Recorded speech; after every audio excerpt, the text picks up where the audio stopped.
یہ ہیں وائٹ لیکن ٹوپی انہوں نے گرین پہنی ہوئی، اندر سے وائٹ ہیں.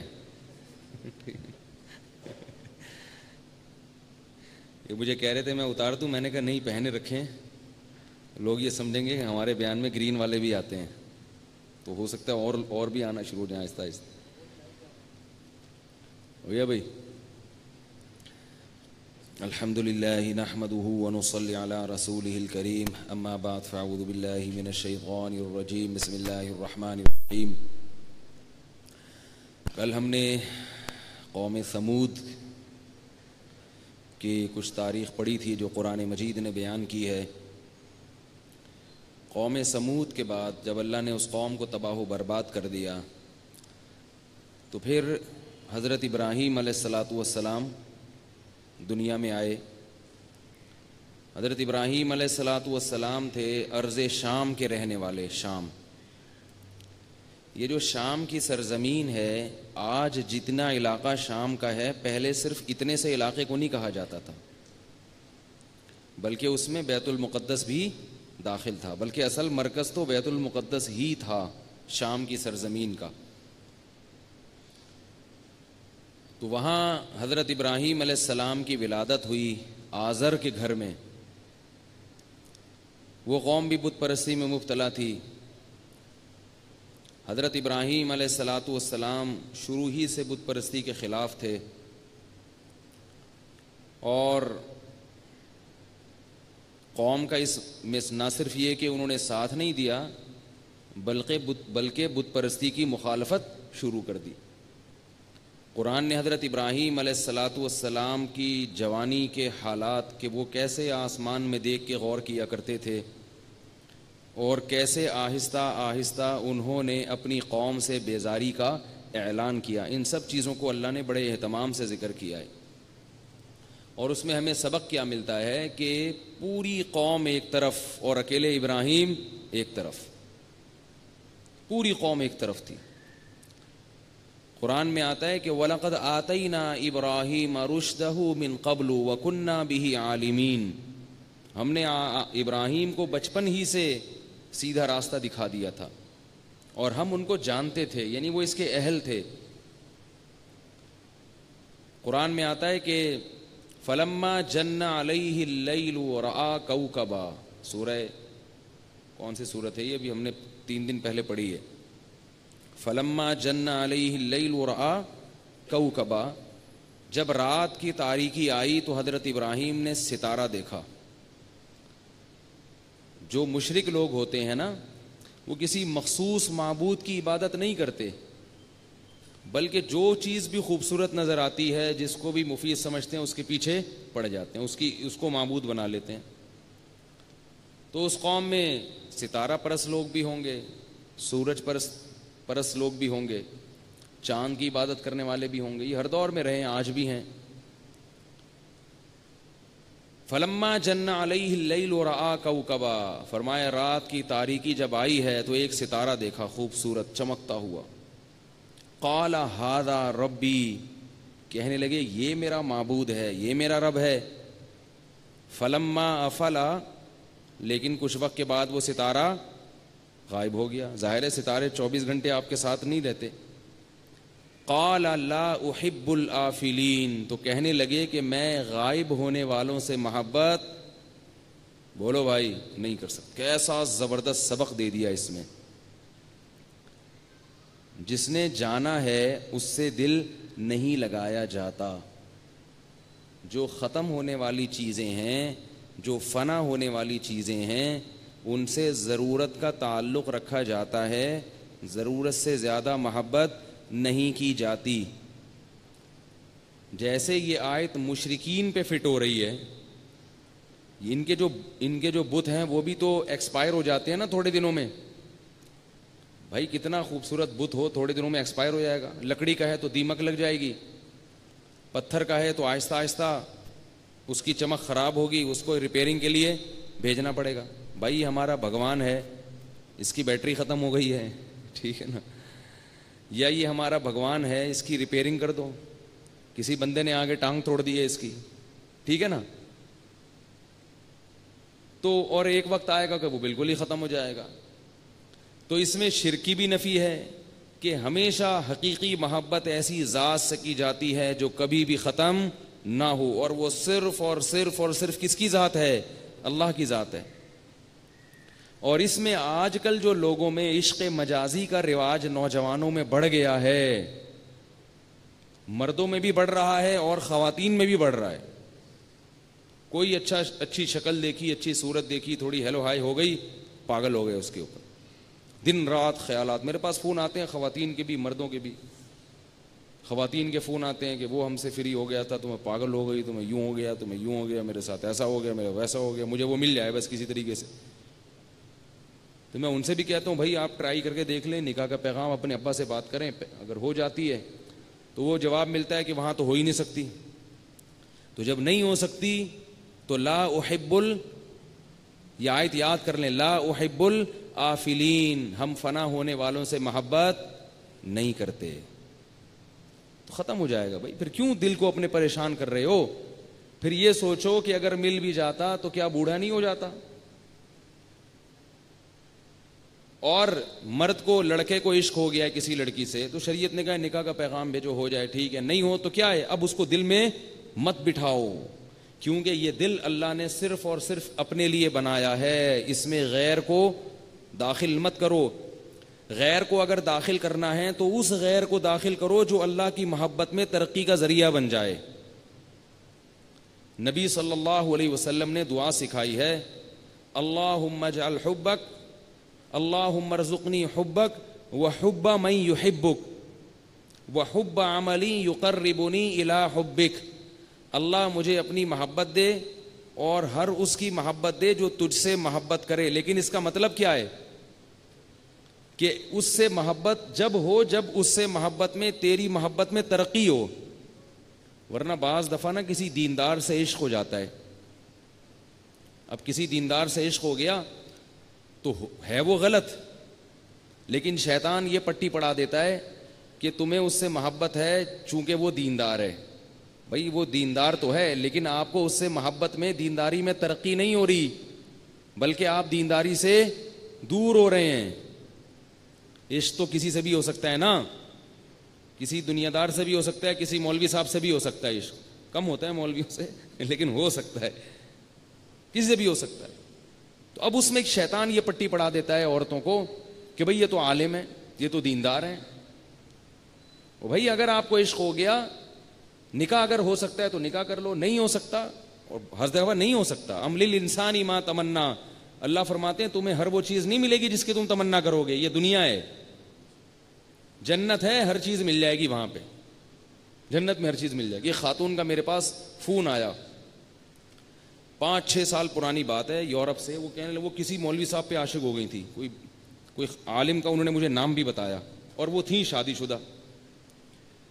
اب وہ کیا تھے, وہ مجھے کہہ رہی ہیں کہ مجھے ان عالم سے عشق ہو گیا ہے, ان کے بیانات سنتی ہوں, ان کے ویڈیو دیکھتی ہوں, اور میں بڑی پاگل ہو گئی ہوں. تو میں نے کہا آپ میرڈ ہیں, آپ شادی شدہ ہیں, آپ کو اپنے شوہر کے علاوہ کسی اور سے عشق نہیں ہونا چاہیے. کہنے لگی نہیں, میں بس یہ دعا کرتی ہوں مجھے جنت میں مل جائیں. کیا دعا کرتی ہوں؟ ٹھیک ہے مجھے پتا ہے کہ یہاں اگر میں کروں گی تو یہ میرے شوہر کے ساتھ بے وفائی ہے. یہ سب ہو رہا ہے مارکیٹ میں آج کل نا, اس لیے بتا رہا ہوں, میں کوئی انوکھی باتیں نہیں کر رہا. تو وہ میں نے کہا کہ آپ یہ دعا نہ مانگیں کہ وہ آپ کو کہاں مل جائیں, جنت میں. کیونکہ جنت میں جب آپ جاؤ گی تو اللہ آپ کی ہر خواہش پوری کرے گا, آپ کو وہاں دعا مانگنے کی ضرورت نہیں پڑے گی. تو اب ان کو یہ اشکال تھا کہ ہم نے علماء سے سنا ہے کہ جنت میں تو پرانا والا ہی ملے گا. ٹھیک ہے نا, جنت میں کون ملے گا؟ وہی والا جو اپنے ساتھ یہاں سے جائے گا. ان کو یہ اشکال تھا. تو میں نے ان سے کہا کہ جنت میں پرانا والا ملے گا, مگر وہ پرانا رہے گا نہیں, اس کی ریپیئرنگ ہوگی, ڈینٹنگ پینٹنگ کا کام ہوگا, جتنے بھی اس میں ڈینٹ پڑے ہوئے ہیں وہ سب کی فلنگ ہوگی, اچھی طرح ریپیئرنگ کے بعد آپ کو ملے گا. تو انشاءاللہ آپ کو اتنا اچھا لگے گا کہ آپ کو وہ والے صاحب بھول جائیں گے جن کو آپ سوچ رہی ہو. اور میں نے کہا یہ بھی ہوگا کہ اللہ آپ کے ذہن سے جنت میں یہ چاہت نکال دے گا. ان کی پھر بھی سمجھ میں نہیں آئی. تو میں نے کہا پھر بھی اگر سمجھ میں نہیں آیا تو پھر آپ جنت میں جاؤ گی ہی نہیں. پھر یہ دماغ سے نکال دو کہ جنت میں مجھے وہ ملیں گے, کیونکہ جنت میں وہ جائیں گے جو اپنے دل کو اس قسم کی محبتوں سے, ناجائز محبت سے پاک کر لیں. اور یاد رکھو علماء نے ایک اصول بیان کیا ہے کہ دل کو ناپاک اور ناجائز محبت سے پاک کرنا اپنے اختیار میں نہیں ہے, لیکن اس کے اسباب اختیار کرنا اپنے اختیار میں ہے. حکیم الامہ سے کسی نے لکھا کہ مجھے کسی لڑکی سے عشق ہو گیا تھا, میری وہاں شادی بھی نہیں ہو سکتی, میں نے اس سے تعلق ختم کر دیا, اس کا تصور دماغ میں لانا چھوڑ دیا, مگر وہ دل سے پھر بھی نکلتی نہیں ہے. تو انہوں نے فرمایا کہ کوئی گناہ نہیں ہوگا اس پہ, کیونکہ آپ کا جو کام تھا وہ آپ نے کر لیا. مگر پھر بھی غیر شعوری طور پر دل میں تکلیف ہوتی ہے, یاد آتی ہے, تو نہ صرف یہ کہ گناہ نہیں ملے گا بلکہ اس پہ صبر پہ ثواب ملے گا. بات نہیں آ رہی میرا خیال ہے سمجھ میں, ثواب ملے گا کہ بھئی دل میں محبت ہے مگر اس محبت کے تقاضوں پر عمل نہیں ہو رہا کیونکہ اس سے اللہ ناراض ہوگا. تو دل تو غیر اختیاری چیز ہے نا, کہیں بھی جا سکتا ہے, بیٹھے بیٹھے کسی پہ بھی آ سکتا ہے. تو یہ آج کل مارکیٹ میں بہت ہو رہا ہے آج کل. تو لڑکوں کو بھی عشق ہو جاتا ہے, پھر وہ پاگل ہیں, دیوانے بنے ہوئے ہیں یونیورسٹیوں میں. ایک لڑکے نے بتایا کہ میں کو ایجوکیشن میں تعلیم حاصل نہیں کرنا چاہتا تھا, میں بچتا تھا, لڑکیوں سے دور رہتا تھا, بڑی عفیف پاک دامن زندگی گزر رہی تھی, ماں باپ نے پکڑ کے زبردستی کو ایجوکیشن میں ایڈمیشن کرا دیا. اب جب ایڈمیشن کرایا کہہ رہے ہم بچتے رہے, کب تک بچتے, بالآخر آنکھ مٹکا ہو گیا. پہلے آنکھ مٹکا ہوا, اس کے بعد پھر گپ شپ, اس کے بعد پھر دوستی, پھر معاشقہ ہو گیا. کہہ رہے ہیں وہاں میری شادی نہیں ہو سکتی, اگر میں ان کے گھر گیا نا, کچھ میرے اپنے الفاظ بھی ہوتے ہیں تعبیر میں, پورے ان کے نہیں ہیں, میں سمجھانے کے لیے نا اپنے الفاظ کا تڑکا لگا دیتا ہوں کہ میں اگر ان کے گھر رشتے لانے گیا تو وہ لوگ میرے پیچھے کتے چھوڑ دیں گے, ٹھیک ہے نا, یعنی کوئی وہ حساب کتاب بنتا ہی نہیں ہے نا, تو کوئی امکان ہی نہیں ہے. اب میں کیا کروں؟ اب میں نے کہا اب آ رہے ہو میرے پاس, اب میں کیا کروں؟ پہلے آپ الٹی چیزیں کھاؤ, اپنے آپ کو بیمار کرو, جب مرنے لگو تو مولوی صاحب کے پاس آ کے بولو اب میں کیا کروں. یہ تو پہلے سوچنا چاہیے تھا.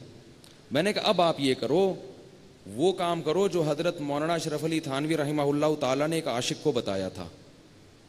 حکیم الامہ مولانا اشرف علی تھانوی کے پاس ایک شخص آیا, وہ کسی گھوسن پہ, گھوسن ہوتی ہے نا جو دودھ بیچنے والے کی بیوی کو گوالن کہتے ہیں, تو اس کو اس زمانے میں گھوسن کہتے تھے شاید.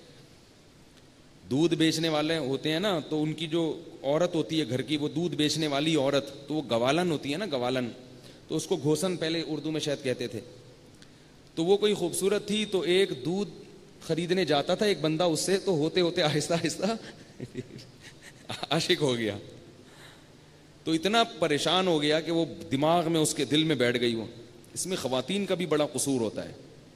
ایک بات یاد رکھو, یہ خواتین سب ایسے نہیں ہوتی جو بیان سن رہی ہیں, ان کے علاوہ کی بات کر رہا ہوں, کہ بعض خواتین بندے کو پہلے فری کراتی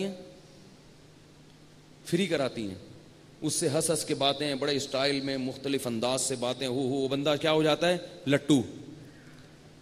پھر جو ہے نا اس کو جب وہ لٹو ہو گیا, ایک واقعہ ایسا ہوا ایک مولوی صاحب کا, یہ سچا واقعہ ہے. ایک مولوی صاحب نے مجھے ان بالواسطہ بتایا, براہ راست نہیں. کسی لڑکی نے ان کو فون کرتی تھی اور ہاں ہی بڑے فری اسٹائل میں بات کرتی تھی. وہ بیچارے شروع میں تو تھوڑے ریزرو رہے, پھر آہستہ آہستہ, وہ انسان ہے, غلط کیا انہوں نے لیکن دل آ گیا ان کا بھی, اور تھے پہلے سے میرڈ, تو وہ بھی فری ہو گئے. اب جب وہ فری ہوئے تو وہ ان کو دل دماغ میں وہ چھا گئی لڑکی. تو وہ بتا رہے ہیں کہ میرے پھر دماغ سے وہ بیٹھ گئی نا, لڑکی بھی کماری, بالکل کماری لڑکی تھی. تو اب وہ انہوں نے یہ سوچا کہ یہ اتنی فری اسٹائل میں اس سے ہنس ہنس کے بات کر رہی ہے, تو شاید اس کے بھی دل میں کچھ ہوگا, تو کیوں نہ ٹرائی کر کے دیکھ لو, نکاح کا پیغام دے دو. ان بیچاروں کی کمبختی آئی ہوئی تھی مولوی صاحب کی جو ہے نا ان کو یہ نہیں پتا تھا کہ یہ اس کے دل میں کچھ بھی نہیں ہے, ویسے ہی فری ہو رہی ہے. انہوں نے ٹرائی کی کہ میں آپ سے نکاح کرنا چاہتا ہوں. وہ جو اس نے بھر بھر کے سنائی ہے, میں تمہیں اپنے باپ کی جگہ سمجھتی ہوں, میں تمہیں اپنے روحانی بزرگ سمجھتی ہوں, تمہاری ہمت کیسے ہوئی. اب وہ بیچارے جو ہے نا, کیونکہ اس طرح بے عزتی انہوں نے کبھی سنی نہیں تھی. وہ میں نہیں ہوں, کہیں آپ سمجھ رہے ہیں اپنا واقعہ کسی اور پہ رکھ کے سنا رہا ہوں. بعض لوگ یہ سمجھتے ہیں کہ شاید اپنا ہے, کسی اور پہ. میرے ساتھ ایسا نہیں ہوا الحمدللہ. تو وہ بیچاروں کی نا اتنی بیچارے کی بے عزتی ہوئی ہے. تو میں نے ان سے کہا کہ بھائی یہ جو ہے نا, یہ براہ راست انہوں نے مجھے نہیں بتایا, ان کے کسی واسطے سے مجھ تک یہ واقعہ پہنچا. تو اس لیے آپ لوگوں سے بھی کہہ رہا ہوں, اگر کالج میں, اسکول میں, یونیورسٹی میں کوئی ذرا سی فری ہو جایا کرے تو یہ نہ سمجھا کرو کہ اس کے دل میں وہی کچھ خیالات ہیں جو آپ کے دل میں بھی ہیں. وہ بیچاری ویسے ہی بھائی سمجھ کے بعض دفعہ فری ہو رہی ہوتی ہے, وہ سمجھ رہی ہوتی ہے کہ میرے چچا ہیں, میرے انکل ہیں, ٹھیک ہے نا, اور آپ خامخواہ میں جو ہے وہ فری ہو رہے ہو کہ آپ سمجھتے ہو کہ کوئی عشق معاشقہ ہو گیا. تو اس سے بڑا نقصان ہوتا ہے, بندہ دماغ میں بٹھا لیتا ہے اپنی چیزیں, ہوتا سامنے والے کو کچھ بھی نہیں ہے. تو اس لیے زیادہ نہ ان چیزوں کو, اور یہ ایک دفعہ دماغ میں عشق مسلط ہو جائے, انسان کی صحت برباد, انسان کی خاندانی زندگی برباد, سب برباد. تو اس کا علاج کیا ہے؟ صرف ایک علاج ہے اس کا, بلکہ وہ علاج نہیں ہے, علماء کہتے ہیں وہ پرہیز ہے, علاج اس کے علاوہ ہے. تو وہ پرہیز کیا ہے جو حکیم الامہ نے بتایا کہ وہ آیا کہنے لگا میں دودھ بیچنے والی پہ عاشق ہو گیا ہوں, میں کیا کروں؟ تو حکیم الامہ نے کہا کہ علاج تو ہم بعد میں بتائیں گے, پہلے کچھ پرہیز ہیں وہ کر لو, تو پھر ہم انشاءاللہ میڈیسن بھی دیں گے, دوا بھی دیں گے, آپ ٹھیک ہو جائیں گے. پرہیز یہ ہے کہ وہاں سے دودھ لینا چھوڑ دو. دودھ پہ سب سے پہلی بات, دودھ وہاں سے لینا چھوڑ دو, ایک بات. نمبر 2, جان بوجھ کر کبھی اس کا خیال دل میں مت لاؤ. جان بوجھ کر کا مطلب ہے کہ غیر اختیاری خیال اگر آ جائے نا, وہ تو غیر اختیاری ہے نا, وہ تو اپنا اختیار نہیں. جان کر مت سوچو کہ اسپیشل اسی کو سوچنے کے لیے بیٹھے ہوئے. تیسری بات, اس سے کبھی بات مت کرو, کہیں بھی چلتے پھرتے گزر ہو جائے بات چیت کرنے کی کوشش مت کرو, کتنا ہی ضروری کام ہو. چوتھی بات, اس کی طرف کبھی دیکھو نہیں. کہیں نظر پڑ بھی جائے نا, پتہ چل جائے کہ وہ آ رہی ہے یا جا رہی ہے, نظر گھما لو وہاں سے. کچھ عرصہ اس پر عمل کرنا پڑے گا. تو اس نے کہا کہ یہ نہیں ہو سکتا, مجھے تو دودھ چاہیے ہی نہیں ہوتا. وہ کہہ رہا ہے مجھے تو دودھ چاہیے ہی نہیں ہوتا, میں تو ویسے ہی دودھ خریدنے کے لیے اس کے پاس جاتا ہوں. تو حکیم الامہ کے پاس رکھا ہوتا تھا ایک کوڑا, جو ایسے فالتو ٹائم ضائع کرنے آتے تھے نا ان کا, تو ان کے لیے کیا رکھا ہوا تھا؟ کوڑا. تو وہ یا تو کوڑا انہوں نے دکھایا, یا کوڑے کا واقعہ الگ ہے اور تھپڑ کا الگ ہے, یا اسی واقعے میں ہے کہ کھینچ کے لگایا اس کے ایک زور سے تھپڑ. پہلے زمانے میں نا لوگ علماء کا احترام کرتے تھے, اگر یہ بڑے بزرگ اکابر کسی کو تھپڑ بھی مار دیتے تھے نا تو لوگ اس پہ تکبر نہیں کرتے تھے کہ بس ٹھیک ہے حضرت بڑے بزرگ ہیں, تھپڑ کھا لیا تو کوئی, بلکہ سادہ سمجھتے تھے لوگ. تو ایک کھینچ کے لگایا زور سے تھپڑ, اور بولا کہ علاج کرانے آتے ہو مگر ڈاکٹر کی بات مانتے نہیں ہو. کوئی ڈاکٹر کے پاس جائے علاج کرانے اور ڈاکٹر کے ٹیکا لگاؤں گا, وہ کہے کہ نہیں ٹیکا تو نہیں لگاؤں گا میں. وہ کہے یہ دوا کھا لو, کہ یہ والی بھی نہیں کھاؤں گا. تو ڈاکٹر لات مار کے بھگائے گا کہ نہیں بھگائے گا؟ تو حکیم الامہ نے زور سے لگایا تھپڑ, وہ بیچارہ بھاگ گیا. بھاگ کے اگلے دن آیا کہنے لگا وہ عشق میرا ختم ہو گیا. وہ ایک تھپڑ ایسا زوردار لگا ہے کہ وہ میرا 14 طبق کیا ہو گئے, روشن ہو گئے. تو یہ جتنے عاشقین ہیں ان کا اصل علاج یہ ہے کہ ان کو پکڑ کے کیا لگائی جائے, ٹھیک ٹھاک طریقے سے کٹ لگائی جائے, طبیعت ان کی کیا ہو جائے گی؟ سیٹ. ماں باپ نے بالکل چھوڑا ہوا ہے, ماں باپ نے بالکل فری ہینڈ دیا ہوا ہے. لڑکیوں سے باتیں ہو رہی ہیں موبائل پہ, امی میں رہ نہیں سکتا اس کے بغیر, امی میں یوں نہیں کر سکتا, امی ابو کو بتا نہیں رہی ہیں, اور ابو کو اگر پتہ بھی چل جائے ابو کو اپنا زمانہ یاد آ جاتا ہے. ٹھیک ہے, ٹھیک ہے. وہ کہتے کیا ہو گیا بھائی, ہم بھی تو ایسے ہی تھے. او بھائی اگر آپ ایسے تھے تو غلط تھے, آپ کے ابا اگر آپ کو ٹھکائی لگا دیتے تو آپ بھی ایسے نہ ہوتے, اور آج آپ کا بچہ بھی ایسا نہ ہوتا. تو اصل علاج یہ کہ 2-3 کس کس کے چترول لگیں تو طبیعت کیا ہو جاتی ہے؟ ٹھیک. لیکن اب چترول لگائے گا کون؟ وہ حکیم الامہ کا دور تو گیا نا. تو اب پھر علماء مشورے دیتے رہتے ہیں, بھائی یوں کر لو, تو بھائی یوں کر لو, تو بھائی یوں کر لو. لوگ مانتے نہیں ہیں, بیماری بڑھتی چلی جاتی ہے, بڑھتی چلی جاتی ہے. بڑی خطرناک بیماری ہے. جس میں یہ پیدا ہو جائے تو حل کیا ہے؟ یا تو فوراً نکاح کر لو اس سے. نکاح اگر نہیں ہو سکتا, بعض دفعہ نکاح ہو نہیں سکتا لیکن شیطان نہ خامخواہ کی امیدیں دلاتا ہے کہ ہو سکتا ہے, تو اس سے تعلق, بہت طویل تعلق قائم رکھتے ہیں لوگ, 5-5 6-6 سال, شاید ابھی ہو جائے, شاید ابھی ہو جائے. ایسا نہیں ہے, پتہ چل جاتا ہے بھائی یہاں ہو سکتا ہے کہ نہیں ہو سکتا. نکاح ہو جائے تو اللہ کی نعمت ہے, نہیں ہو تو اب اللہ کے لیے قربانی دو. اور یہ قربانی میں سمجھتا ہوں کہ اس زمانے میں اس سے بڑی قربانی کوئی نہیں ہے کہ انسان اللہ کی خاطر اپنی محبوب چیز کو چھوڑ دے. اس پہ اللہ بہت نوازیں گے، بہت نوازیں گے، بہت نوازیں گے اللہ تعالیٰ اس پہ. تو بات کہاں سے کہاں چلی گئی؟ ابراہیم علیہ الصلاۃ والسلام نے اپنی قوم کو، ہاں وہ ستارہ، میں اس پہ بات کر رہا تھا، لا احب الآفلین، فنا ہونے والوں سے محبت نہیں کرتے. بڑھاپا سوچ لیا کرو نا، بڑھاپا اپنے محبوب کا یا محبوبہ کا بڑھاپا دیکھ لو، کتنی خوبصورت سے خوبصورت عورت ہو، 70 سال 80 سال میں کیا ہو جاتا ہے، کتنا ہی ہینڈسم جوان مرد ہو، بڑھاپے میں جب منہ میں دانت نہ ہو اور پیٹ میں آنت نہ ہو تو کیا حال ہوتا ہے. یہ جو فلمی ہیرو ہوتے ہیں نا، ہیرو، پرانی فلموں کے ہیرو کے، کوئی پہلے ایک ہیرو نکالیں گوگل پہ 1970 کا ہیرو، پھر دیکھیں کہ یہ 2015 میں کیسا لگ رہا ہے. گوگل پہ آج سرچ کریں، ویسے تو فلمیں دیکھنا جائز نہیں ہے لیکن صرف ہیرو کو دیکھیں عبرت کے لیے.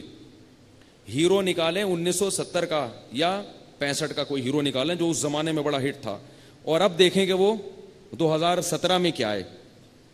میرا خیال ہے اس کے گھٹنوں پر، اب بہت سے تو زندہ ہی نہیں ہوں گے، اور جو ہوں گے تو آدمی دعا کر رہا ہوگا کاش یہ زندہ نہ ہوتے. عجیب حالت ہو جاتی ہے. ان سے بولو اب ذرا ناچو نا، اب ذرا ہلو. اسی طرح ہیروئنوں کا حال ہے، جن پہ لوگ جو حسن کے جو نا انعامات جن کو ملتے ہیں، کوئی پوری دنیا میں سب سے حسین بڑا حسن کا انعام ملا، اور خواتین پہ بڑھاپا جلدی آ جاتا ہے. یہ عجیب بات ہے، کیونکہ اللہ نے ان کو حسن زیادہ دیا تو اللہ وہ چھین بھی جلدی لیتا ہے، یہ بتانے کے لیے کہ اس حسن سے متاثر ہونے کی ضرورت نہیں ہے، اس پہ بڑھاپا جلدی آئے گا، اس پہ تو جلدی بڑھاپا آئے گا. مرد بہت دیر سے بوڑھے ہوتے ہیں، اگر صحت کا خیال رکھیں نا 80-90 سال میں بھی چلتے رہتے ہیں فٹ فاٹ. میں جنرل مرزا اسلم بیگ سے ملا تھا آج سے 10 سال پہلے. جنرل مرزا اسلم بیگ میرے بچپن میں بہت بڑا تھا، یعنی بڑے جنرل تھے وہ، ضیاء الحق کے ساتھی، تو وہ اچھی خاصی ایج تھی ان کی. تو میں سن 2007 میں جنرل مرزا اسلم بیگ سے کسی جامعہ میں کوئی میٹنگ تھی، وہاں وہ انوائٹ تھے تو ملاقات ہو گئی. اس وقت ان کی ایج تھی 80 سال. میں نے اتنا صحت مند آدمی 80 سال کا زندگی میں پہلی دفعہ دیکھا. کوئی ذرا سے بھی آثار لگ ہی نہیں رہے تھے کہ کہیں سے بڑھاپے کے آثار ہوں، اور کھڑے ہو کر انہوں نے اسپیچ کی، لگ ہی نہیں رہا تھا کہ یار یہ. تو میں اس وقت حیران ہو رہا تھا، یہ ہمارے بچپن کے میں اتنی ایج تھی تو اب بھی ویسے کے ویسے ہی ہیں.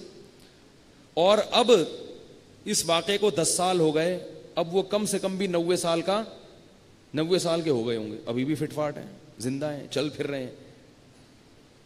تو مرد میں زیادہ حسن نہیں ہے تو بڑھاپا دیر سے آتا ہے. عورتوں کے حسن سے لوگ جلدی متاثر ہوتے ہیں. زیادہ معاشقے جو ہے نا، عورت کو مرد سے نہیں ہوتے، زیادہ تر معاشقے کہاں ہوتے ہیں؟ مردوں کو عورتوں سے ہوتے ہیں. تو اللہ نے ان کو زیادہ جلدی عبرت کا نشان بنا دیتے ہیں تاکہ مرد ان کے فتنے میں مبتلا نہ ہو. اللہ بتا دیتے ہیں یہ بہت جلدی 10 15 20 سال کی کہانی ہے، پھر یہ کسی کی نانی ہوگی یا کسی کی دادی ہوگی، بہت جلدی. اس کی مثال دیتے ہیں ماہرین کے، پھول جو ہے نا، پھول وہ جلدی مرجھا جاتا ہے. تو اس لیے ابراہیم علیہ السلام کا جملہ یاد رہے گا، لا احب الآفلین، میں فنا ہونے والوں سے محبت. بولو نا، یہ یاد کرو جملہ بھائی، ختم ہونے والی چیزوں سے دل نہیں لگایا جاتا. ختم ہو جائے گا، بھاگ جائے گی، مر جائے گی، بڈھی ہو جائے گی. تو ابراہیم علیہ الصلاۃ والسلام نے پھر جب ستارہ دیکھا ہے تو ستارے کے بعد کیا دیکھا؟ فلما رأى القمر بازغا قال هذا ربی. تھوڑی دیر کے بعد چاند نمودار ہوا، 14ویں کا چمکتا ہوا چاند. یہ ستارے سے بھی زیادہ خوبصورت ہوتا ہے اور بڑا ہوتا ہے. تو انہوں نے فرمایا هذا ربی، یہ میرا معبود ہے. فلما افلا، وہ بھی غائب ہو گیا. اب یہ نا ابراہیم علیہ السلام ایک ورک شاپ کرا رہے ہیں اپنی قوم کو، ٹھیک ہے نا. ویسے ہی اگر کہہ دیتے نا کہ دیکھو نہ ستارہ معبود ہے، نہ چاند معبود ہے، نہ سورج معبود ہے، تو بات سمجھ میں نہیں آتی. ایک عملی مشق کرا رہے ہیں کہ پہلے ستارہ نکلا، قوم کو جمع کیا، بولا یہ میرا رب ہے، یہ بڑا خوبصورت ہے، دیکھو. ستارہ غائب ہو گیا تو کہنے لگے یہ کیا ہے بھائی، یہ غائب کیوں ہو گیا، یہ کیسا خدا ہے، خدا تو 24 گھنٹے ساتھ رہتا ہے، یہ کدھر گیا. اس کو کیا کہتے ہیں؟ Work shop. ورک شاپ میں یہی ہوتا ہے نا، ایک پریکٹس کروائی جاتی ہے، عملی تجربہ کروایا جاتا ہے. تو ورک شاپ کا ثبوت پیغمبر سے ثابت ہو گیا کہ نہیں ہو گیا؟ اسی وجہ سے ہم نے ٹائم مینجمنٹ کا کورس نہیں کروایا, ورک شاپ کروائی ہے. نہیں آ رہی میرا خیال ہے, ٹیکنیکل پوائنٹ ہے, پرسوں سمجھ میں آئے گا انشاءاللہ آپ لوگوں کو. وہ لطیفہ آپ پہ فٹ نہیں آتا لیکن پھر بھی سنا دوں, آپ پہ نہیں آتا فٹ لیکن پھر بھی سنا دیتا ہوں کہ وہ ایک چڑیا گھر میں ایک بندہ گیا نا, تو سارے جانور ہنس رہے تھے سوائے ڈنکی کے, سب ہنس رہے تھے. تو وہ حیران ہوا, یار یہ کیا مسئلہ, بندر بھی ہنس رہا ہے, چیتا بھی ہنس رہا ہے, شیر بھی ہنس رہا ہے, اور گدھا کیا ہے چپ بیٹھا ہوا ہے. اگلے دن گیا تو صرف گدھا ہنس رہا ہے, باقی سارے جانور چپ بیٹھے ہوئے. لوگوں نے کہا یہ کیا ڈرامہ ہے. تو اس نے ایک چڑیا گھر کے مالک سے پوچھا, اس نے کہا اصل میں لومڑی نے ایک لطیفہ سنایا تھا, سب کی سمجھ میں آیا, ڈنکی کی سمجھ میں نہیں آیا. ڈنکی کی آج سمجھ میں آیا ہے, کل وہ نہیں ہنس رہا تھا, باقی سب ہنس رہے تھے. یہ آپ کے لیے نہیں ہے, ذہن میں رکھیں, یہ آپ کے لیے نہیں, ویسے ہی لطیفہ ہے. اچھا خیر, تو ابراہیم علیہ الصلاۃ والسلام نے چاند کو دیکھا اور قوم سے خطاب کر کے فرمایا ہذا ربی, یہ میرا رب ہے. فلما افلا, چاند بھی غائب ہو گیا. تو پھر اللہ سے دعا مانگ رہے ہیں لئن لم یہدنی ربی لأکونن من القوم الضالین, کہ میرا حقیقی رب اگر مجھے نہیں بتائے گا نا کہ کون ہے رب. کیسا عجیب انداز ہے نا, اگر میرا حقیقی رب مجھے نہیں بتائے گا کہ میرا اصل رب کون ہے تو میں گمراہ ہو جاؤں گا, میں مخلوق کو خدا بنا لوں گا. فلما رأى الشمس بازغة, پھر سورج نکلا. سورج کا تو جمال ہی کچھ اور ہے, اس کی تو آپ آنکھیں ٹکا ہی نہیں سکتے اس کو. فلما رأى الشمس بازغة قال هذا ربي هذا اکبر, یہ تو بہت بڑا ہے. فلما افلت, لیکن سورج بھی آپ کا ساتھ نہیں دیتا اور بالآخر وہ بھی غروب ہو جاتا ہے. تو پھر قوم سے کہنے لگے یا قوم, فلما افلت قال انی بریء مما تشرکون, اے میری قوم تم جن معبودوں کی عبادت کرتے ہو میں ان سب سے بری ہوں. انی وجہت وجہی للذی فطر السماوات والارض حنیفا, میں اپنے چہرے کو صرف اس ذات کی طرف پھیرتا ہوں جس نے آسمانوں اور زمین کو پیدا کیا. وما انا من المشرکین, میں اس کے ساتھ کسی کو شریک نہیں کرتا. یہ اتنی خوبصورت اتنی حسین چیزیں بھی غائب ہو جاتی ہیں تو باقی چیزوں ان کے مقابلے میں کیا ہیں. تو اللہ تعالیٰ جب کوئی قوم گمراہ ہوتی ہے نا, اس میں ایسے لوگ پیدا کر دیتے ہیں. اب ابراہیم علیہ السلام نے کیا کیا, آہستہ آہستہ قوم میں تبلیغ کرنا شروع کر دی. وہ مندروں میں جاتے, قوم سے کہتے یہ بت جو ہے نا یہ کتنے کا ہے, ٹھیک ہے نا, یہ اس کو کیوں پوج رہے ہو تم, بار بار یہ کہتے. تو قوم کا ایک ہی جواب ہوتا, انا وجدنا آباءنا کذالک یفعلون, ہم نے اپنے باپ دادا کو اسی طرح پایا ہے, ہم نے اپنے باپ دادا کو اسی طرح پایا ہے. تو وہ فرماتے تھے انکم, تم بھی اور تمہارے باپ دادا بھی لفی ضلال مبین, کھلی ہوئی گمراہی میں تھے. لقد کنتم, تحقیق تم بھی گمراہ اور تمہارے باپ دادا بھی گمراہ. یہاں ایک بات یاد رکھو, بعض لوگ باپ دادا کا مسئلے کو بنیاد بنا کر شریعت کے بہت سارے مسائل کا انکار کر دیتے ہیں. ہم 20 رکعت تراویح پڑھتے ہیں نا, اب اس پر کوئی مرفوع حدیث موجود نہیں ہے 20 رکعت تراویح پر کہ بخاری یا مسلم میں کہ نبی نے 20 پڑھی ہیں. ہماری دلیل کیا ہے؟ تواتر عملی, کہ ہم نے اپنے باپ دادا کو 20 پڑھتے پایا, انہوں نے اپنے باپ دادا کو 20, انہوں نے اپنے باپ دادا کو 20. یہ سلسلہ محدثین تک, فقہا تک جا کے ملتا ہے. ائمہ اربعہ کہتے ہیں کہ ہم نے بھی 20 پڑھتے پایا سب کو. امام شافعی کہہ رہے ہیں ہم نے بھی مکہ میں 20 پڑھتے پایا. کس کو پڑھتے پایا؟ ظاہر ہے اپنے باپ دادا کو اور ان لوگوں کو جو اس وقت موجود تھے. تو یہ سلسلہ باپ دادا سے ہوتا ہوتا کہاں پہنچتا ہے؟ صحابہ تک. اسی طرح جو خواتین کو نماز سمٹ کے پڑھنے کا حکم ہے, یہ بھی تواتر عملی سے ہے. یہ بات یاد رکھیں, آج سے 100-150 سال پہلے یا 200 سال پہلے کوئی ایک متنفذ بھی, کوئی ایک مفتی بھی اس زمین پہ آپ نہیں دکھا سکتے جس نے یہ فتویٰ دیا ہو کہ خواتین سمٹ کے نہیں بلکہ مردوں کی طرح نماز پڑھیں گی. کہیں بھی نہیں ہے.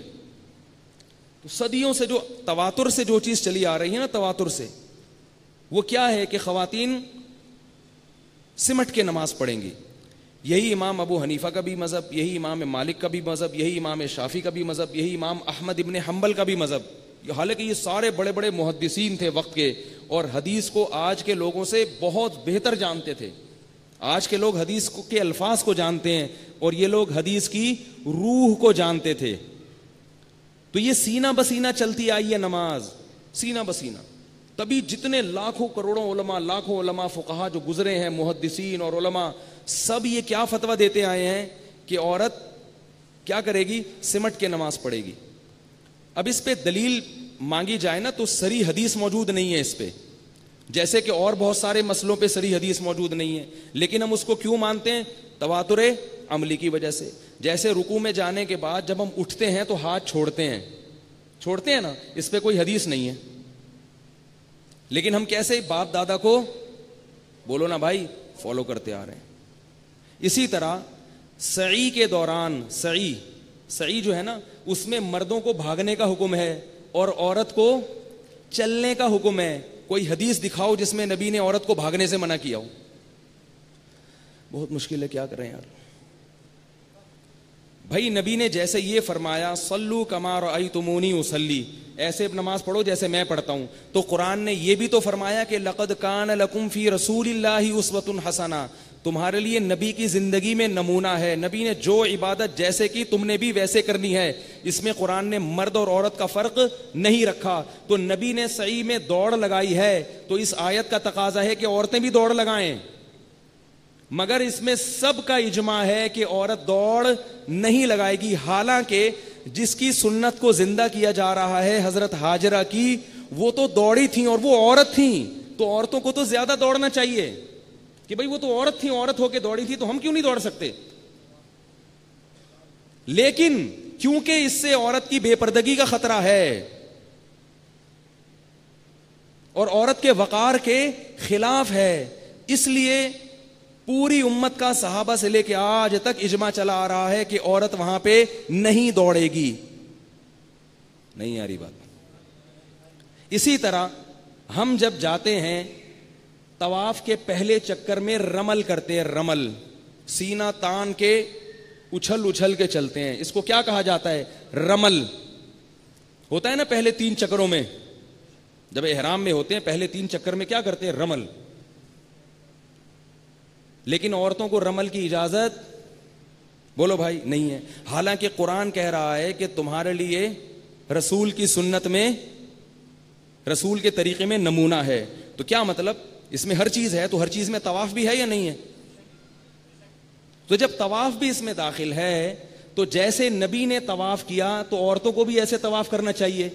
اب اگر کوئی ہم سے سوال کرے کہ کوئی مفتی فتویٰ دے دے اس دور میں اور کہے کہ عورت کو بھی رمل کا حکم ہے, وہ بھی سینہ تان کے اچک کے چلے گی, ہم اس کو منع کریں گے کہ نہیں کریں گے؟ دلیل کیا دیں گے؟ بھائی صدیوں سے کوئی اس پر عمل نہیں کرتا آ رہا, سب کا یہی فتویٰ ہے کہ عورت رمل نہیں کرے گی. وہ کہ حدیث دکھاؤ. خدا کی قسم نہیں دکھا سکتے. کتابیں تلاش کرتے رہو گے, کوئی حدیث نہیں ہے جس میں یہ حکم ہے کہ عورت رمل نہیں کرے گی, کہیں بھی نہیں. اس پہ کیا ہے؟ تواتر عملی. بھائی صدیوں سے ایسا ہی ہوتا آ رہا ہے, ایک دوسرے کو فالو کرتے آ رہے ہیں سب. اب رمل کیوں نہیں کرے گی؟ اس لیے کہ اس میں بھی عورت کے وقار کے وہ بولو بھائی خلاف ہے. تو اسی کو لے کر صحابہ, تابعین اور چاروں ائمہ نے استدلال کیا کہ نماز تو ہے ہی حیا کا مظہر. نماز میں تو عورت کو بہت زیادہ حیا کے اظہار کی ضرورت ہے, اس لیے کہ اس پہ تو نص موجود ہے. مرد کی نماز ناف سے لے کے گھٹنے تک کا علاقہ چھپا لے, سر بھی ننگا ہو, قمیض بھی نہ ہو, نماز ہو جائے گی. جبکہ عورت کو نماز میں اسکارف لینا پڑے گا. کیوں؟ اس کا تعلق عورت کی حیا سے ہے. کیا کریں, کیسے سمجھائیں؟ حیا سے ہے نا, تو اسکارف لینا پڑے گا. حضرت عائشہ رضی اللہ تعالی عنہا نے ایک دفعہ خواتین کی جماعت کرائی تو مردوں کے, خواتین کے بیچ میں کھڑی ہوئی ہیں. امام تو آگے کھڑا ہوتا ہے نا, حضرت عائشہ کہاں کھڑی ہوئی؟ بالکل بیچ میں. کیا کسی حدیث میں آیا ہے؟ انہوں نے خود سوچا کہ نماز چونکہ حیا کا مظہر ہے تو میرا جسم ظاہر نہیں ہونا چاہیے, بالکل بیچ میں چھپ کے. امام کو یعنی جو امامت کر رہی ہیں نا, تو وہ بھی چھپ کے کھڑی ہو رہی. امام جب غلطی کرتا ہے حدیث میں کیا آتا ہے؟ تسبیح کہو, سبحان اللہ. مگر عورت کو کیا حکم ہے؟ وہ اپنا ہاتھ بائیں ہاتھ پہ مارے گی, زبان سے نہیں بول سکتی. حالانکہ عورت کی آواز کا پردہ نہیں ہے. لوگ امی عائشہ سے مسئلہ پوچھنے آتے تھے, امی عائشہ مسائل کا جواب زبان سے دیتی تھیں, ہاتھ کے اشاروں سے نہیں دیتی تھیں. تو نماز میں بھی امی عائشہ کو سبحان اللہ بولنے کی اجازت ہونی چاہیے نا, لیکن نبی نے پابندی لگائی کہ عورت نہیں بولے گی. عورت کیا کرے گی؟ ہاتھ سے ایسے مارے گی, ایسے. اس سے فقہا نے سمجھا کہ نماز میں عورت کو حیا کا اظہار عام حالات سے زیادہ کرنا ہے. نہیں آ رہی بات؟ پھر نبی صلی اللہ علیہ وسلم نے عورت کو حکم دیا کہ عورت کے لیے گھر کی نماز مسجد کی نماز سے افضل, اور گھر میں کمرے کی نماز صحن کی نماز سے افضل. اور ایسے ہوتا تھا نا, پہلے ایک صحن ہوتا تھا, پھر ایک برآمدہ ہوتا تھا, پھر برآمدے میں بھی جو کمرے کی نماز ہے وہ برآمدے کی نماز سے افضل. نہیں آ رہی بات؟ تو اس سے کیا پتہ چلتا ہے؟ فقہا استدلال کرتے ہیں کہ عورت کو چھپنے کا حکم ہے نماز میں خاص طور پہ. اس سے تمام فقہا نے استدلال کیا کہ عورت اس طرح سے سجدہ نہیں کرے گی, اس طرح سے رکوع اور قیام نہیں کرے گی جس طرح سے مرد کرتے ہیں, بلکہ وہ رکوع کی کیفیت میں, سجدے کی کیفیت میں, قیام میں اپنا عورت ہونا ثابت کرے گی. نہیں آ رہی؟ آ رہی ہے. وہ اپنا کیا ہونا ثابت کرے گی عورت. بعض لوگ اس پہ اشکال کرتے ہیں, بعض سلفی عرب علماء اشکال کرتے ہیں کہ بھئی اگر یہ عورت کو سمٹنے کا حکم اس لیے ہے کہ تاکہ سطر نہ کھل جائے, یہ جسم کے اعضاء ظاہر نہ ہوں, تو یہ تو اس وقت ہے نا جب کوئی مرد دیکھنے والا ہو. جب کوئی مرد دیکھنے والا نہ ہو آپ تو پھر بھی کہتے ہیں کہ سمٹ کے پڑے. ہم یہ کہتے ہیں کہ نبی نے جو عورت کو کہا کہ صحن کے بجائے گھر میں کمرے میں نماز پڑھنا بہتر ہے, تو کیا کوئی صحن میں دیکھ رہا ہے اس کو؟ اس کا تو اپنا گھر ہے. عورت کے لیے چہرہ صرف نماز میں کھول سکتی ہے اور دونوں ہاتھ کھول سکتی ہے, باقی پورا جسم ڈھکا ہوا ہوگا, چاہے وہ رات کے اندھیرے میں اکیلی پڑھ رہی ہو نماز, کوئی دیکھنے والا نہ ہو, پھر بھی ایسا کرنا پڑے گا اس کو. اس سے پتا چلا کہ عورت کو نماز میں اپنا عورت ہونا جو ظاہر کرنا ہے وہ اس لیے نہیں ہے کہ کوئی اس کو دیکھ رہا ہے, بلکہ کوئی نہ بھی دیکھے تو بھی اس کو اپنا عورت ہونا ظاہر کرنا ہے. ایک دو مثالیں اور دے کے میں بعد میں, میرا موضوع نہیں تو آج غریبی میں درمیان میں بات آ گئی, یہ کبھی اس موضوع پر ڈیٹیل میں انشاءاللہ بات کروں گا میں. ابھی تو یہ غریبی سمجھتے ہیں. بعض دفعہ غریبی پہلے ہوتی ہے, اصل پلیٹ بعد میں ہوتی ہے. ویسے تو اصول یہ کہ پہلے کھانا ہوتا ہے پھر غریبی چلتی ہے نا. آج ہم نے غریبی پہلے لگا دی, پھر کبھی موقع ملا تو اس پہ ڈیٹیل میں بات کریں گے انشاءاللہ. تو ایک اور دلیل دے کے میں اپنے اصل موضوع کی طرف آتا ہوں. اسی طرح یاد رکھو کہ عورت کا عورت ہونا جھلکتا ہے نماز میں. اس کی بڑی دلیل یہ ہے کہ عورت اگر نماز میں مرد سے آگے ہوگی تو مردوں کی نماز نہیں ہوگی. حالانکہ بعض عورتیں مردوں سے مقام اور مرتبے میں بلند ہوتی ہیں, جیسے آپ کی والدہ. حدیث میں آتا اخروہن من حیث اخرہن اللہ, عورت کو صفوں میں پیچھے رکھو. کیوں؟ ان کا مقام مرد سے کم ہے. لیکن بعض عورتیں ایسی ہیں جن کا مقام مرد سے زیادہ ہوتا ہے, پھر بھی ان کو پیچھے کھڑے ہونے کا حکم ہے. آپ نماز پڑھا رہے ہو نا اپنی والدہ کو, آپ امام ہو, آپ کی والدہ اور آپ کی دادی جو مقام اور مرتبے میں آپ سے یقیناً بڑی ہیں وہ آپ کے پیچھے کھڑے ہوں گی تو آپ کی نماز ہو جائے گی. لیکن آپ نے اپنی امی کو امام بنا لیا اور آپ پیچھے کھڑے ہو گئے تو آپ کی نماز نہیں ہوگی. کیوں؟ اس لیے کہ نماز میں یہ نہیں دیکھا جاتا کہ کون امی ہے, کون نانی ہے, کون چچی ہے, کون ممانی ہے. نماز میں عورت کا عورت ہونا اور مرد کا مرد ہونا, اس کو فوکس کیا جاتا ہے. تو اب عورت کا عورت ہونا جب نماز میں اس کو بہت اہمیت دی جا رہی ہے تو پھر نماز کے ارکان کی ادائیگی میں عورت کا عورت ہونا, اس کا اظہار کرنا ضروری ہے. سمجھ رہے ہو بات کو کہ نہیں سمجھ رہے؟ اس لیے کہیں بھی نہیں ملتا ہمیں, کسی صحابی سے کسی تابعی سے فتویٰ نہیں ملتا کہ عورت مردوں کی طرح نماز پڑھے گی. ابراہیم نخعی رحمہ اللہ جو بڑے تابعی, ان سے ایک روایت ہے کہ عورت نماز پڑھنے میں مردوں کی طرح ہے. مگر اس کا مطلب یہ نہیں ہے کہ ظاہری یعنی ارکان میں ادائیگی میں مردوں کی طرح. اس کا مطلب یہ کہ جیسے مرد پہ فجر کی 2 رکعتیں فرض ہیں, عورت پہ بھی فرض ہے. مرد پر سورہ فاتحہ اور سورت ملانا ضروری, عورت پر بھی ضروری, یہ مطلب ہے. کیونکہ حضرت ابراہیم نخعی سے دوسری روایت ہے کہ عورت سمٹ کے نماز پڑھے گی. کیسے پڑھے گی؟ سمٹ کے نماز پڑھے. اور بخاری میں ایک روایت ہے, بخاری میں حضرت ام دردہ رضی اللہ تعالی عنہ سے روایت ہے کہ وہ مردوں کی طرح نماز پڑھتی تھی. اس سے بعض لوگ استدلال کرتے ہیں کہ دیکھو ہمیں ایک روایت مل گئی. یاد رکھو جو چیز مارکیٹ میں شارٹ ہوتی ہے نا وہ ہائی لائٹ ہوتی ہے. اگر اس تابعین کے دور میں سب خواتین اور مردوں کی طرح نماز پڑھتی ہوتی تو ان ایک کا تذکرہ امام بخاری نہ کرتے. اس سے پتہ چلتا ہے وہ ایک جو تھی وہ عام عورتوں کے طریقوں سے ہٹ کے نماز پڑھ رہی تھیں. تبھی مردوں کے بارے میں نہیں ہے کہ وہ ایک صحابی تھے جو مردوں کی طرح نماز پڑھتے تھے, ایسا نہیں ہے, کیونکہ وہ تو سارے صحابی مردوں کی طرح پڑھتے تھے. ایک خاتون تھی جو کس کی طرح پڑھ رہی تھی؟ مردوں کی طرح. تو ان کو امام بخاری نے ہائی لائٹ کر دیا. اس سے کیا پتہ چلتا ہے کہ باقی سمٹ کے پڑھتی تھیں. تو تابعین کے دور میں بھی نماز عورتیں کیسے پڑھا کرتی تھیں؟ سمٹ کے پڑھا کرتی تھیں. تو اب یہ تواتر عملی سے چلتا چلا آ رہا ہے صدیوں سے.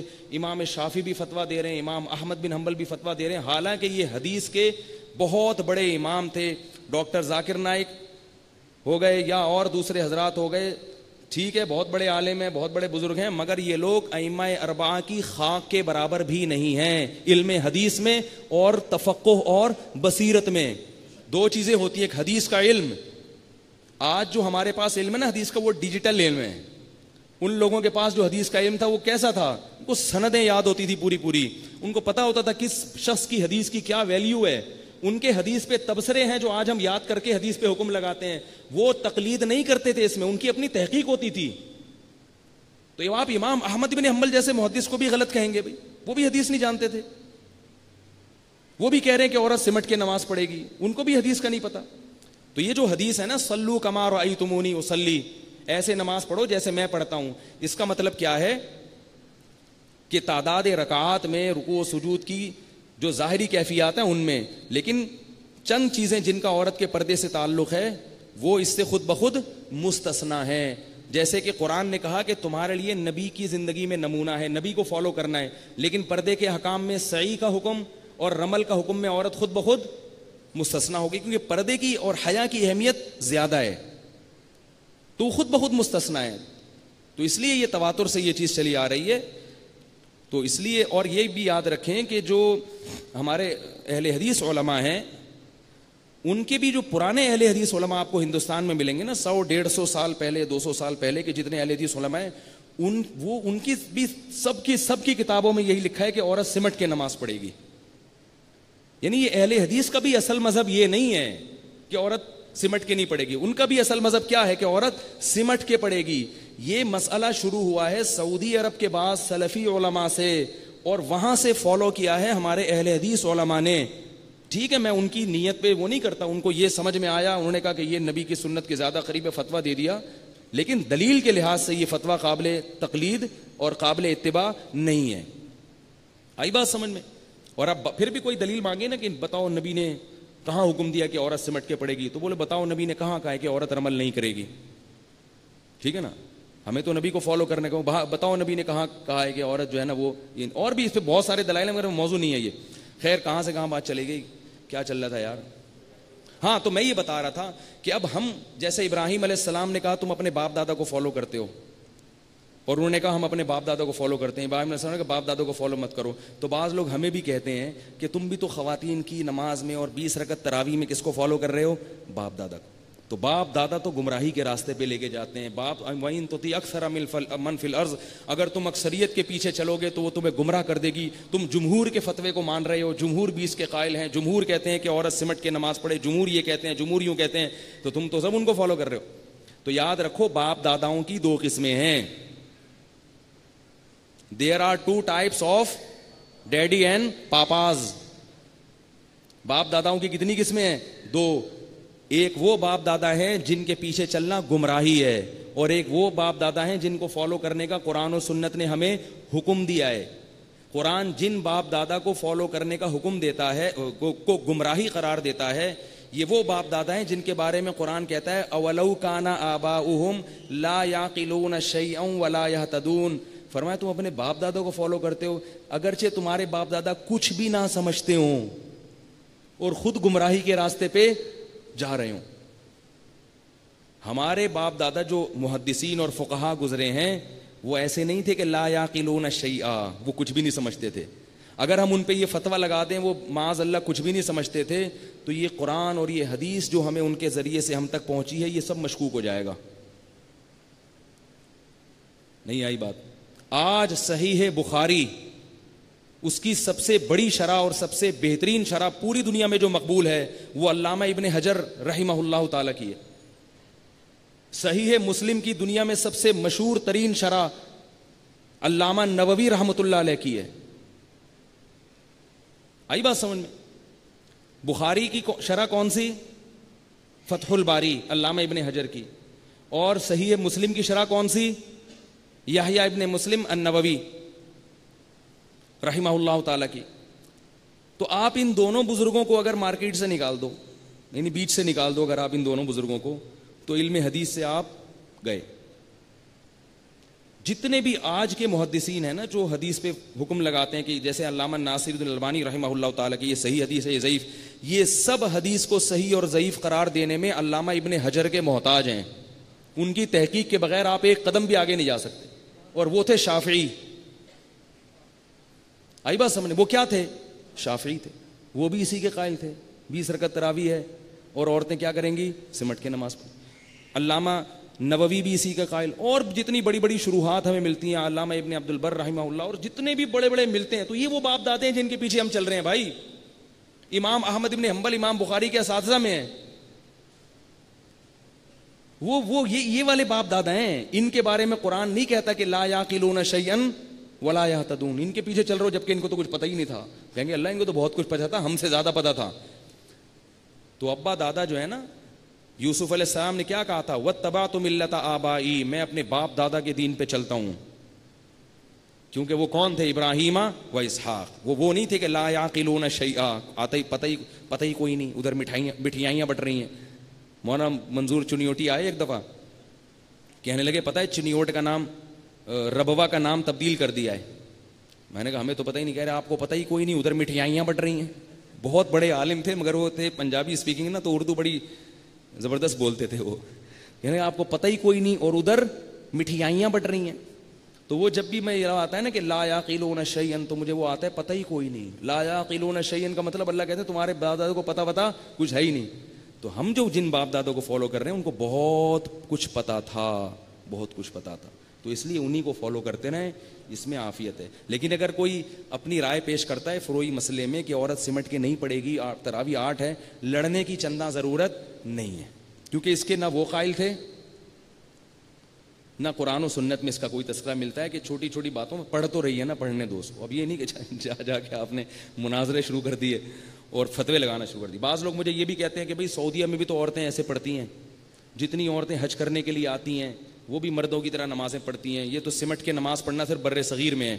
تو یاد رکھو کچھ چیزیں اللہ نے بر صغیر والوں کو اسپیشل دی ہیں, تو اگر اللہ کسی کو اسپیشل وہ چیزیں دے دے تو اس میں کوئی پریشان ہونے کی ضرورت نہیں ہے. بر صغیر میں اسلام بہت سارے مسئلوں میں اوریجنل شکل میں موجود ہے. یہ جو لوگ کر رہے ہیں نا, جو سعودی عرب کی عورتیں, ان سے پوچھو کہ تمہاری دادیاں نانیاں بھی ایسے پڑھتی تھی کہ نہیں پڑھتی تھی. ان سے پوچھو, وہ بتائیں گی کہ ہماری پردادی ایسے نہیں پڑھتی تھیں. اور اگر کسی کی پردادی زندہ ہو تو ابھی جا کے پوچھ لو اس سے سعودی عرب میں, سمجھ رہے ہو نا. تو یہ بعد میں وہاں چونکہ سلفی علماء کا زور ہوا تو انہوں نے جب فتویٰ دیا ہے تو پھر سعودی عرب کی ایک بڑی حیثیت ہے دنیا میں, تو وہ پھر ان کے وسائل بھی بہت ہیں, ان کا فتویٰ پوری دنیا میں 1 سیکنڈ کے اندر پھیل جاتا ہے. ہمارا تو انڈا موڑ سے باہر نکلتے کئی سال لگتے ہیں, انڈا موڑ سے گھوم گھام کے واپس آ جاتا ہے. تو ظاہر ہے ان کے پاس یعنی ایک مکہ اور مدینہ کے بہرحال ایک احترام بھی ہے اور ہونا بھی چاہیے. تو اس لیے وہ فتویٰ زیادہ دنیا میں پھیل گیا ہے. لیکن دلائل کے لحاظ سے ایسا نہیں ہے. میں تبھی کہتا ہوں کہ اگر سعودیہ کے علماء کو فالو کرنا ہے تو پھر امام شافعی کو فالو کرو. وہ تو قریشی تھے, ہاشمی تھے اور مکہ کے تھے. مکہ کے مفتی کو فالو کرنا ہے تو امام شافعی کو کیوں فالو نہیں کرتے؟ امام احمد بن حنبل کو کیوں فالو نہیں کرتے؟ کہ مکہ والے جن کو فالو کر رہے ہیں ان کو فالو کیوں نہیں کرتے آپ؟ خیر یہ فروئی مسئلہ, اس میں لڑنا نہیں ہے. میں نے تو صرف دلائل دیے ہیں آپ کو, کسی کے سمجھ میں آئے ٹھیک ہے, نہیں آئے تو بھائی جیسے پڑھ رہا ہے پڑھتا رہے. لڑنے بھڑنے کی ضرورت, مناظروں کی ضرورت نہیں ہے. اللہ پھر بھی قبول کر لے گا. فروئی مسائل میں اختلاف چلتا ہے. یہ اللہ نے مسلمانوں میں اختلاف اس لیے بھی رکھے تاکہ تھوڑا سا نا ظرف بھی رہے ان کا دوسرے کو برداشت کرنے کا. جب آپ اختلافات دیکھتے ہیں نا تو آپ کے اندر ظرف پیدا ہوتے ہیں.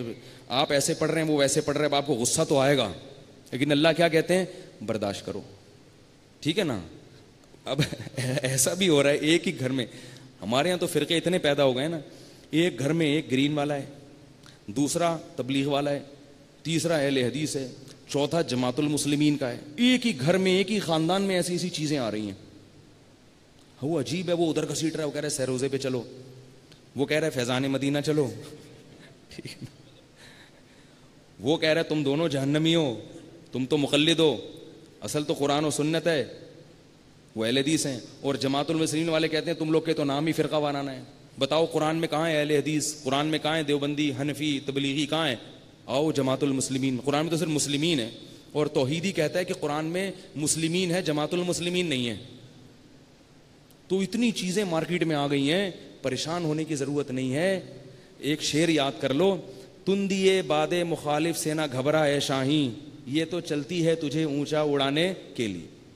باد مخالف, جب مخالف سے ہوا چلتی ہے نا تو شاہین کی پرواز اوپر ہو جاتی ہے. دیکھو جب آپ جہاز میں سفر کرتے ہیں نا, آپ نے دیکھو ایک دم بعض دفعہ جہاز دھڑام سے نیچے آتا ہے, ویسے ایک دم سانس پھولتا ہے نا, وہ ویکیوم ہوتا ہے, وہاں ہوا نہیں ہوتی. جہاز جب چل رہا ہو نا, پلین میں آپ بیٹھے چلتے چلتے جا رہا ہوتا ہے, بعض بڑی ایک دم سے نیچے ہوتا ہے, سب ایک دم کلمہ پڑھ, جو کافر ہوتے ہیں نا وہ بھی مسلمان ہو جاتے ہیں اس وقت. سب کلمہ پڑھ گئے اللہ. ابھی میں جا رہا تھا کراچی سے اسلام آباد,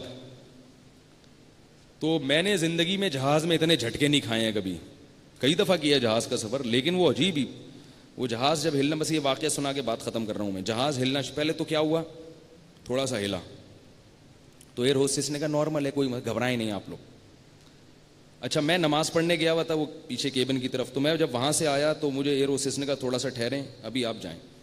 تو وہ جہاز پھر ہلا یوں کر کے, پھر تھوڑے سے, ابھی تک کوئی ذکر نہیں کر رہا, درود شریف نہیں پڑھ رہا, کچھ بھی نہیں ہو رہا. ایئر ہوسٹس کو مسکرانے کے چونکہ پیسے ملتے ہیں, گھبرا وہ بھی رہی تھی, مگر مجھے پتا تھا اس کو چونکہ مسکرانے کے پیسے ملتے ہیں کہ ایسی کنڈیشن ہو, آپ اگر پریشان ہو گئی تو پبلک تو مر جائے گی پھر, ورنہ لگ رہا تھا کہ یہ بھی اندر اندر سے کیا ہو رہی ہے. پھر ہلا, موسم بہت خراب ہو گیا تھا, سندھ کے اوپر جب گزر رہے تھے نا, تو وہ اتنا زیادہ پھر ہلنا شروع ہوا ہے کہ وہ, میں بھی دائیں بائیں گر رہا ہوں. تو اس نے مجھے کہا آپ تو بیٹھو کسی طرح سے جا کے. مجھے فائدہ یہ ہو گیا کہ راستہ نہیں مل رہا تھا, مجھے راستہ مل گیا. اب جب وہ کھانے کی جو ٹرے رکھی ہوئی ہے وہ ہل رہی ہے, دھڑ دھڑ دائیں بائیں جا رہی ہے, ادھر جا کے گر رہی ہے, ادھر جا کے زیادہ ہو گئی. 1 گھنٹے تک یہ کنڈیشن رہی ہے. اب بعض لوگوں کی طبیعتیں خراب, گھبرا رہے ہیں نا, یہ تو موت آ گئی بھائی. اب ایک خاتون تو بالکل پاگل ہو گئی, ان کو اٹھا کے اب لے کے کہاں جائیں, یہاں کوئی ایمبولینس تھوڑی آئے گی. اب وہ گھبرا رہے ہیں بھائی, یہ تو مر رہے ہیں. اب وہ ایئر ہوسٹس سے 3-4 وہ انہوں نے چھوڑی ہوئی ہیں مسافروں پہ, بھائی جا کے سمجھا یہ نارمل ہے, آپ کیوں پریشان ہو رہے ہیں. اب لوگ کہہ رہے ہیں کہ بھائی اس کو تو یہ کہنا ہے نا ہم تباہ بھی ہو گئے, تو آخری وقت تک یہ کیا کہے گی, اس کو تو پیسے مل رہے ہیں اس چیز کے. لیکن حقیقت یہ ہے کہ ایسی کنڈیشن ہو گئی کہ پھر کلمے کی آوازیں آنا شروع ہو. اب میں بیٹھا ہوا, میں نے کہا طارق صاحب مہنگا پڑ گیا اسلام آباد کا بیان جو ہے نا, اسلام آباد جا رہا تھا بیان کے لیے, تو میں نے یہ سوچا کہ کیا ہو جائے گا, مر جائیں گے نا. اب جب جو چیز ہو رہی ہے اس پہ تو آدمی کیا پریشان ہوگا. تو میں نے کہا بھائی میرے ذمے 2-3 کام ہیں, ان کی وصیت میں نے کر دی تھی. میں نے کہا ہاں ان کی وصیت کر دی تھی. میں نے کہا یار ابھی توبہ کر لو اچھی طریقے سے. اب میں نا اندر سے ہل تو رہا ہے تھوڑا تھوڑا, جتنا ہی ٹارزن ہو, بہادر ہو, تھوڑا بہت اندر سے آدمی, وہ مجھے لطیفہ یاد آ رہا ہے کہ وہ ایک آدمی اللہ سے موت مانگتا تھا, اللہ اس زندگی سے تو موت بہتر ہے. بہت پریشان رہتا تھا وہ کہ اللہ تو مار دے, اللہ موت دے دے. جیسے ہوتا ہے نا بعض خواتین بولتی ہیں مر جائے, بچے کو کہتی ہے نا مر جائے اللہ کرے, تو بار بار موت مانگ رہا ہے, موت مانگ رہا ہے. ایک دن درخت کے نیچے بیٹھا ہوا تھا تو دعا مانگ رہا ہے, اللہ میں قرضوں سے تنگ آ گیا ہوں, بیوی نافرمان ہے, بچے نافرمان ہیں, اے اللہ موت دے دے. اوپر ایک شرارتی بندہ چھپ کے بیٹھا ہوا تھا, اس نے ایک پھندا پھینکا اوپر سے, گول پھندا تھا, رسی میں پھینکا اوپر. اب کیا ہے کہ یہ دعا مانگ رہا ہے, ایک دم پھندا اس کے سامنے گول. اب یہ پریشان, یہ کیا, اوپر سے آواز آئی, اے میرے بندے میں نے تیری دعا قبول کر لی ہے, تو اس پھندے میں اپنا سر ڈال لے, میں تجھے اٹھا لوں گا. تو کہتے ہیں اللہ ادھر تو کوئی بندہ مذاق بھی نہیں کر سکتا, اے اللہ ادھر تو کوئی بندہ, تیرے ساتھ تو کوئی بندہ مذاق بھی نہیں کر سکتا, تو سیریس ہو جاتا ہے. میں تو مذاق کر رہا تھا, تو سیریس ہو گیا. تو مجھے بھی وہ یاد آ رہا تھا کہ ہاں بھائی بڑے بیانات کیے, موت موت موت. تو خیر ہم نے تھوڑا سا کوشش کی نارمل ہونے کی, مر جائیں گے نا. تو میں نے پھر یہ سوچنے لگا چلو اچھا ہے جہاز کی موت ایسی ایک ہی دفعہ میں ٹھاک کر کے لگو ایک دم غائب, ورنہ بستر پہ پتہ نہیں ابھی ٹانگوں سے جان نکل گئی, ٹھیک ہے نا, ابھی انگلیوں سے نکل رہی ہے, پرابلم ہو جائے گی. اور یہ سوچ کے ہوئے بہرحال 1-1.5 گھنٹے کے بعد جا کے سیٹ ہو گیا. تو میں اصل کیا بتا رہا تھا, کہاں چلا گیا. تو جب ہوا کا دباؤ کم ہوتا ہے نا تو جہاز تھوڑا سا ایک دم کیا ہوتا ہے, نیچے ہوتا ہے, اس کی پرواز میں کمی آتی ہے. ہوا جتنی مخالف سمت میں تیز ہوگی جہاز کی پرواز اتنی ہی اونچی ہوگی. وہ جہاز تو ہوا میں اڑتا ہے نا, خلا میں تھوڑی اڑ سکتا ہے. تو اس لیے جو اختلافات اتنے ہیں, وہ جماعت المسلمین چلا گیا, وہ کہہ رہے یوں کرو, وہ کہہ رہے یوں کرو, دیندار آدمی دین پہ آتے ہی پاگل ہونا شروع ہو جاتا ہے. تو پریشان ہونے کی ضرورت نہیں ہے. تندیے باد مخالف سے نہ گھبرا اے شاہی, یہ تو چلتی ہے تجھے اونچا اڑانے کے لیے. تو اس لیے اللہ قبول کر لے گا. صرف کلمہ بھی پڑھ لیا نا, توحید پہ قائم رہ گئے, اپنے عقیدوں کو درست کر لیا, اور 5 ٹائم نماز پڑھ لی, کسی بھی طریقے سے پڑھ لو, کسی بھی مسلک پہ پڑھ لو. ان چھوٹے موٹے اختلاف کی وجہ سے ایسا نہیں ہوگا کہ اللہ اٹھا کے جہنم میں پھینک دے کسی عورت کو, کہ تو مردوں کی طرح کیوں پڑھتی تھی, تو جہنم میں جائے گی, اور تو عورتوں کی طرح کیوں پڑھتی تھی, تو جہنم میں جائے گی. یہ اتنا بڑا مسئلہ نہیں ہے. سمجھ میں آ جائے عمل کریں, نہیں آئے تو جیسے چل رہے ہیں چلتے رہیں. اصل جو بڑے بڑے ایشوز ہیں نا, ان کو فوکس کرنا چاہیے. اللہ تعالیٰ سمجھنے کی عمل کی توفیق عطا فرمائے. ابراہیم علیہ السلام کا قصہ انشاءاللہ کل مکمل کروں گا. سبحانک اللہم و بحمدک نشہد ان لا الہ الا انت نستغفرک و نتوب الیک.